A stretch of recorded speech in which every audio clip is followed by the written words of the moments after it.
Bonjour à tous. Alors aujourd'hui, on va s'intéresser à un auteur, et en fait plus généralement à une philosophie que j'aime particulièrement, et c'est le stoïcisme.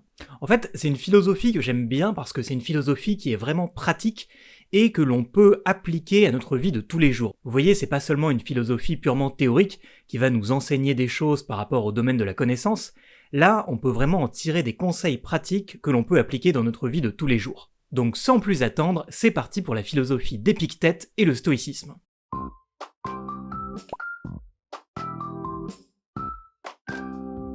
Donc, le philosophe qui nous intéresse aujourd'hui, c'est Épictète. Donc il a d'abord vécu à Rome en tant qu'esclave, et puis ensuite il a dû s'exiler en Grèce. Et vraiment, justement, le fait qu'il ait été esclave, ça montre bien à quel point le stoïcisme d'Épictète, il est applicable et il est sérieux d'une certaine façon. Parce qu'on pourrait se dire, bon, le stoïcisme, ok, c'est une philosophie pratique qui donne des conseils de vie, mais quand on a véritablement une vie difficile, est-ce que ça tient la route? Bon bah là, a priori, plutôt pas mal parce que Épictète lui-même, en tant qu'esclave, il a suivi cette philosophie, il l'a ensuite enseignée et il l'a appliquée. Donc si un esclave dans la Rome antique a appliqué le stoïcisme et a jugé qu'elle était plutôt efficace, c'est qu'a priori on peut en tirer quelques conseils pratiques. Juste 2-3 petits trucs à savoir avant de passer concrètement à ce qu'il a dit, c'est que le stoïcisme, là aujourd'hui on étudie précisément celui d'Épictète, ce que Épictète a dit, mais le stoïcisme en tant que doctrine philosophique, ça concerne pas que la morale.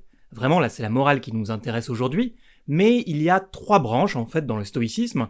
Il y a la partie logique, la partie éthique et la partie physique. Donc la partie logique et la partie physique, généralement maintenant c'est davantage la philosophie morale que l'on étudie, comme on va le faire aujourd'hui, mais voilà, les 2 autres branches existent aussi et elles existent bien avant Épictète. Le fondateur du stoïcisme, Zénon, il a existé dans la Grèce antique et donc c'est bien avant Épictète. Et puis le deuxième truc à savoir, plus précisément sur Épictète, c'est que Épictète, en tant qu'auteur, personnellement, en fait, il n'a rien écrit. C'est son disciple, Hadrien, qui a tout écrit pour lui, et on a 2 œuvres principales, qui sont principalement les Entretiens, c'est un livre assez long, et un autre livre beaucoup plus petit qui est le Manuel, que je vous recommande vraiment de lire, c'est encore une fois, c'est un tout petit livre, mais c'est bourré de conseils pratiques, et c'est très très applicable aujourd'hui à mon sens. Mais alors, pour arrêter de tourner un petit peu autour du pot, qu'est-ce que c'est que le stoïcisme? Est-ce que le stoïcisme c'est vraiment fidèle à ce que l'on appelle généralement quelqu'un de stoïque? Parce que généralement, quand on considère quelqu'un de stoïque, eh bien on considère que c'est quelqu'un qui est véritablement de marbre, impassible face aux événements, et en fait qui accepte tout. Eh ben là pour le coup, c'est pas trop éloigné de la vérité. Généralement, c'est vrai que quand je parle de l'épicurisme, qui est une autre doctrine centrée sur le bonheur dans l'Antiquité, notre définition de l'épicurisme est assez loin en fait de ce à quoi correspondait l'épicurisme à la base, tel que développé par Épicure.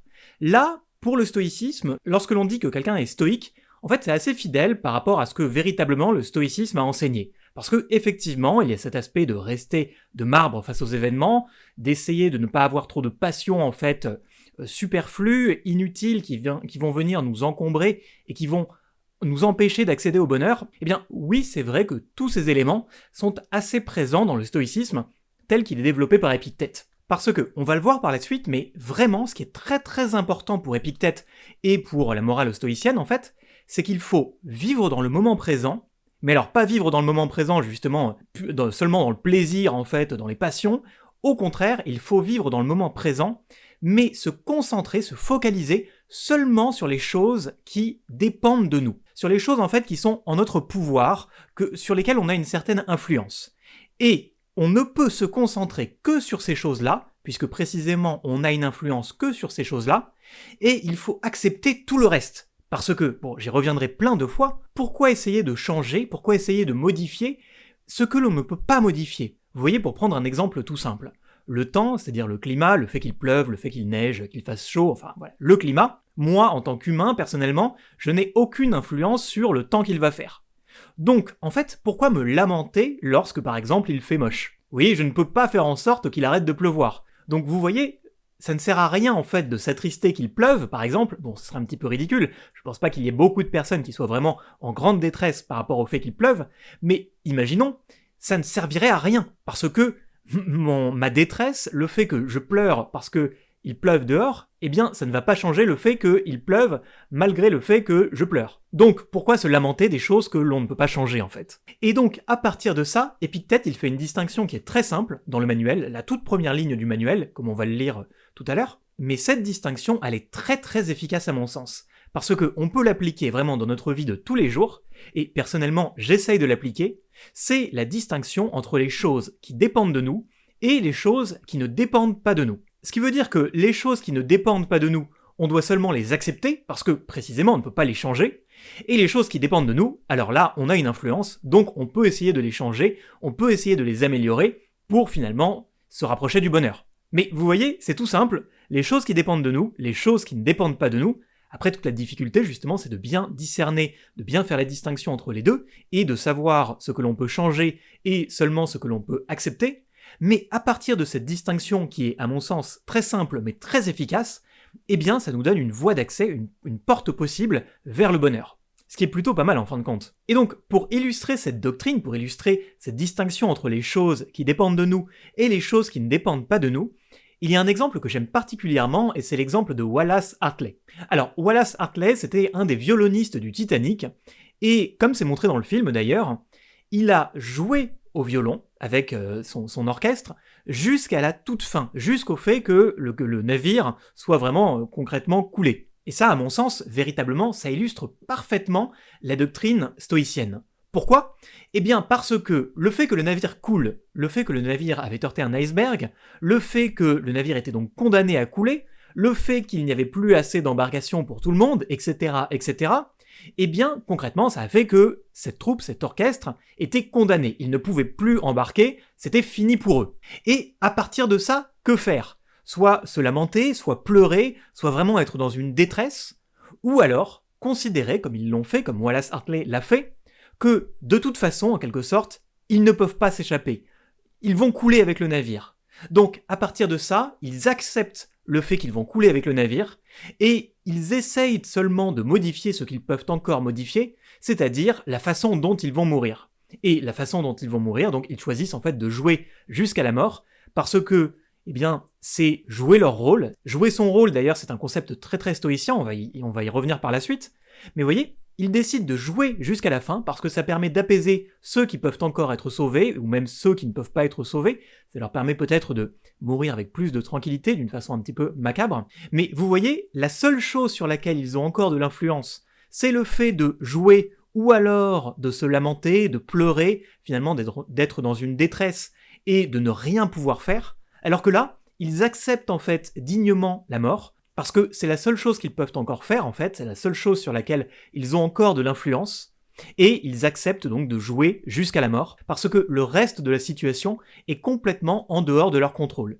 Ils ne modifient que ce qu'ils peuvent modifier, et ils le font dignement. Plutôt que de céder à la panique, eh bien ils décident d'accepter leur destin, la mort fati, c'est un concept que Nietzsche reprendra, en critiquant d'ailleurs un petit peu la définition qu'en donnent les stoïciens, parce que pour Nietzsche, l'amor fati des stoïciens, c'est-à-dire littéralement en fait l'amour du destin, Nietzsche il considère que les stoïciens sont trop dans l'acceptation en fait passive.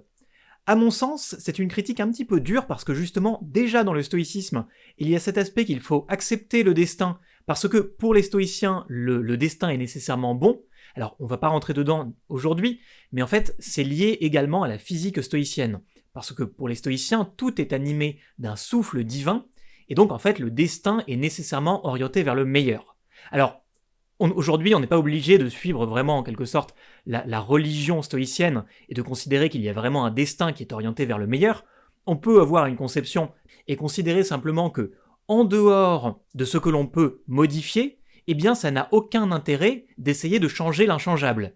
Et finalement, on se portera mieux si l'on essaye seulement de changer ce sur quoi on a une influence. Donc, même s'il y a une logique en fait avec un souffle divin derrière la morale stoïcienne, on peut aujourd'hui s'en passer et simplement accepter la morale stoïcienne et considérer cette distinction entre les choses qui dépendent de nous et les choses qui ne dépendent pas de nous. À mon sens, c'est déjà très efficace sans avoir besoin d'utiliser également la physique et la logique stoïcienne.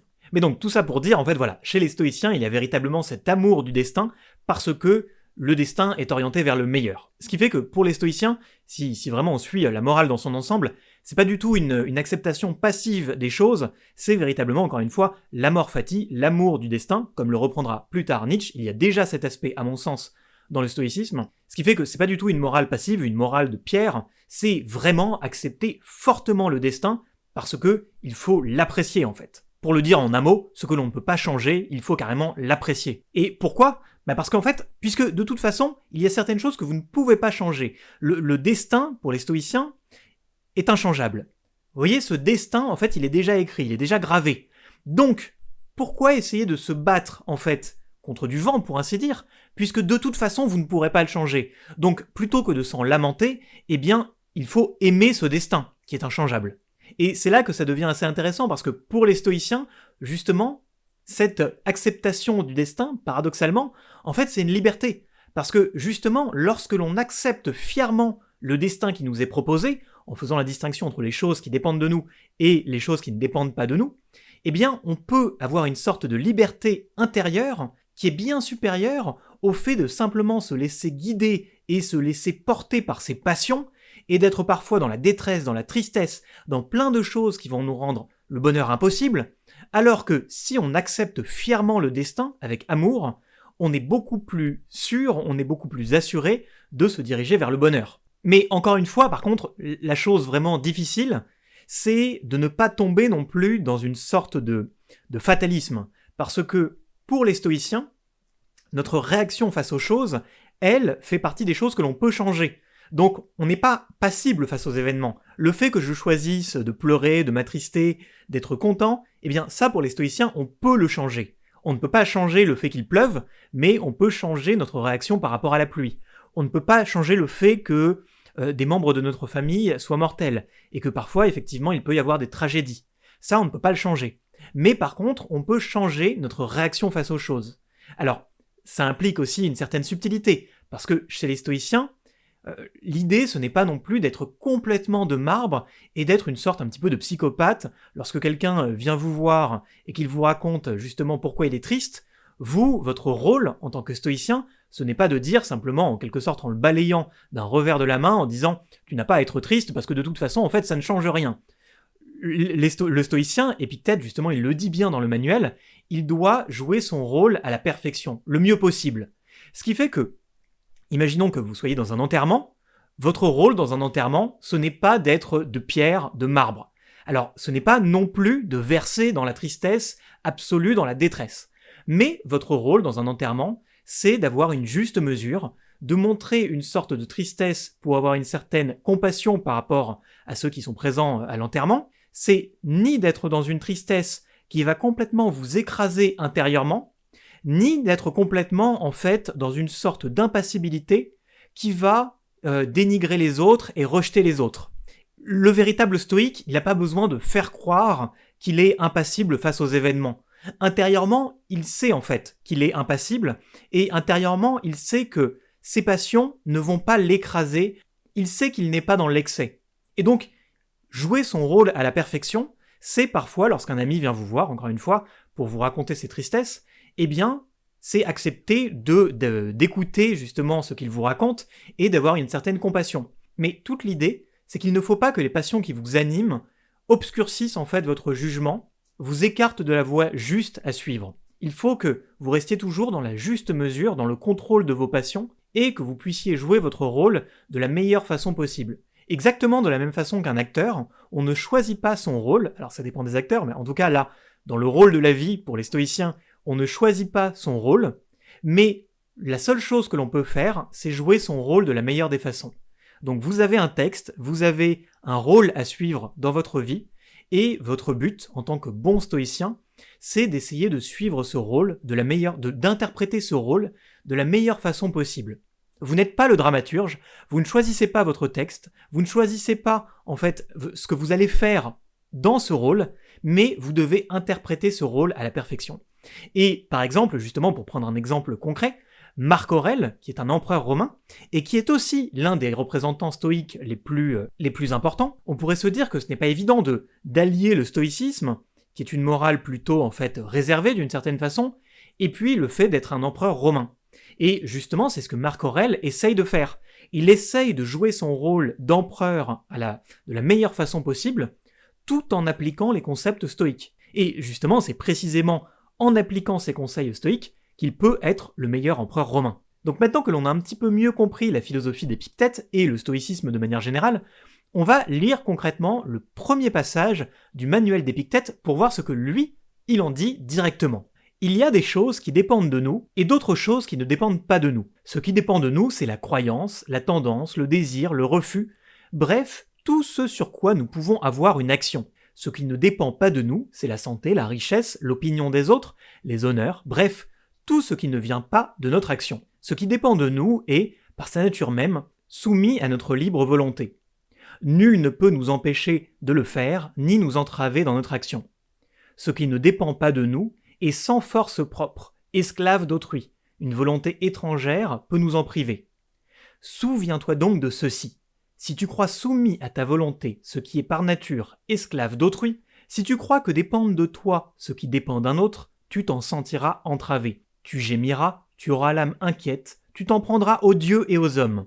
Mais si tu penses que seul dépend de toi ce qui dépend de toi, que dépend d'autrui ce qui réellement dépend d'autrui, tu ne te sentiras jamais contraint à agir, jamais entravé dans ton action, tu ne t'en prendras à personne, tu n'accuseras personne, tu ne feras aucun acte qui ne soit volontaire, nul ne pourra te léser, nul ne sera ton ennemi, car aucun malheur ne pourra t'atteindre. Alors, je trouve vraiment que ce texte, il est très très puissant, il est très très efficace, parce que tout en étant concis, à mon sens, il donne vraiment en quelque sorte la voie d'accès au bonheur. Parce que, ce qu'il dit, il faut distinguer les choses qui dépendent de nous des choses qui ne dépendent pas de nous, eh bien ça permet justement d'empêcher d'être entravé par bon nombre de mots, et ce conseil, on peut vraiment l'appliquer dans notre vie de tous les jours de façon très simple et extrêmement efficace. Imaginons tout simplement un exemple un petit peu banal, pour pas simplement à chaque fois tomber dans les trucs un petit peu morbides, mais imaginons que l'on ait une tasse que l'on adore. Vous voyez, véritablement, c'est une tasse que l'on a depuis une quinzaine d'années, c'est notre tasse préférée, on prend son café tous les matins avec cette tasse, et cette tasse, on pourrait difficilement imaginer que l'on puisse faire sans.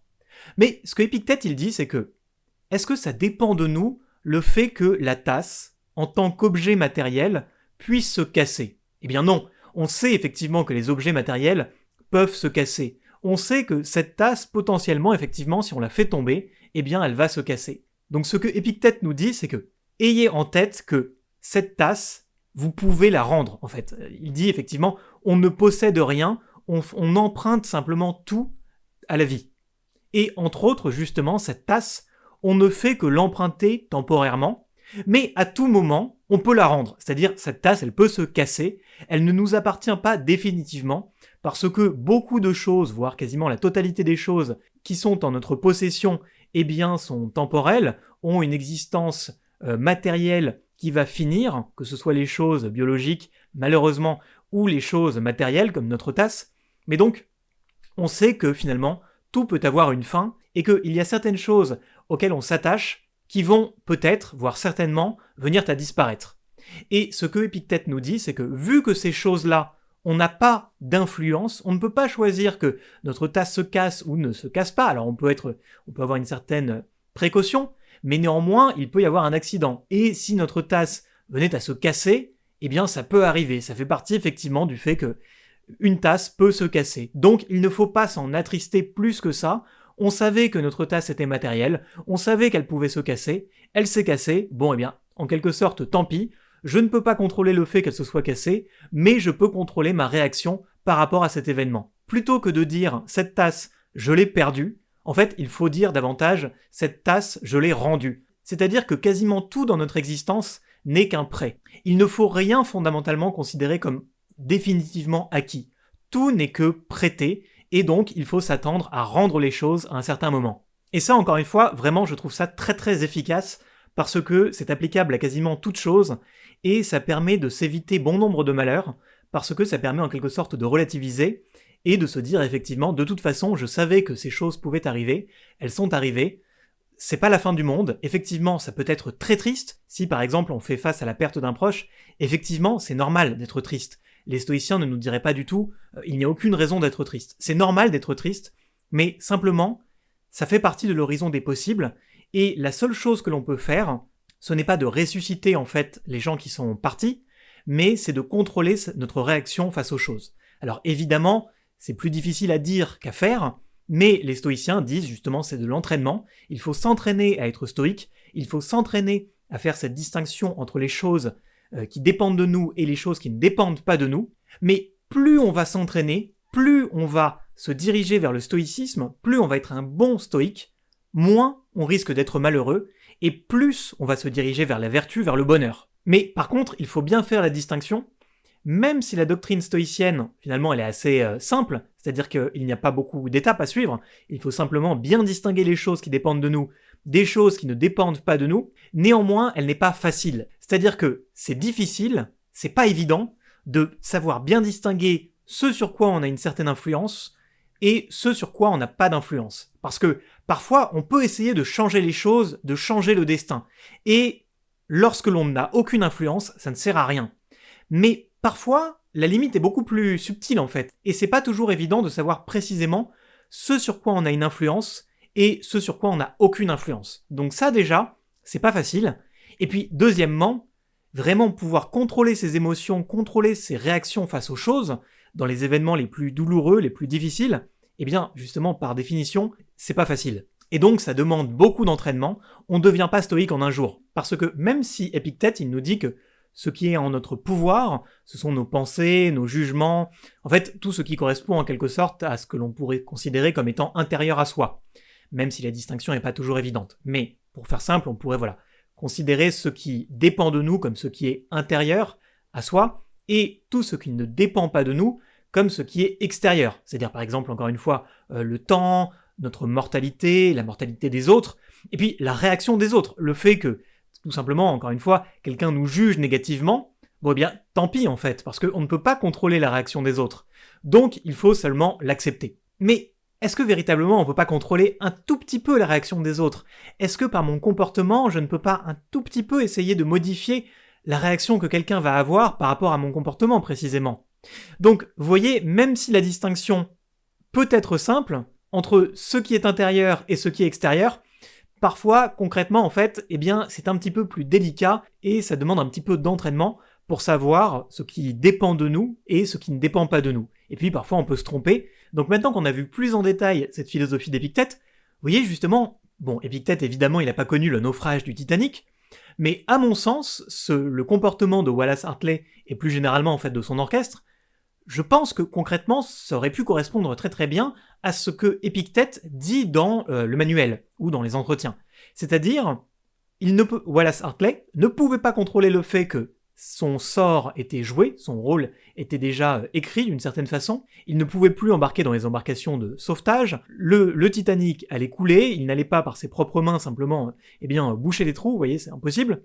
Donc la seule chose qui lui restait à faire, c'était jouer son rôle à la perfection. Quel est son rôle? Son rôle, c'est un rôle de musicien, donc c'est jouer de la musique jusqu'à la toute fin, jusqu'à la tombée du rideau, et c'est précisément ce qu'il a fait.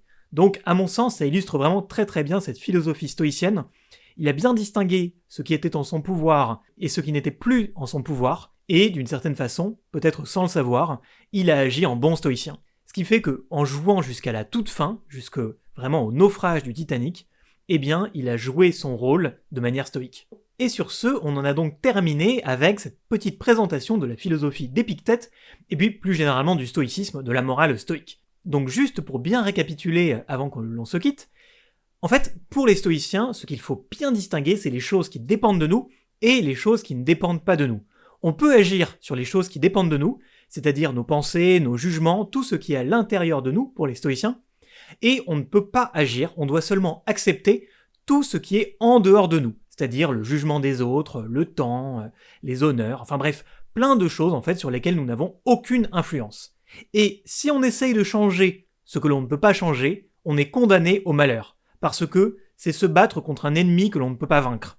Par contre, si on considère que n'est en notre pouvoir que ce qui dépend de nous, alors là, effectivement, on peut être heureux. Alors, juste avant de se quitter, une petite citation qui résume bien la philosophie d'Épictète à mon sens.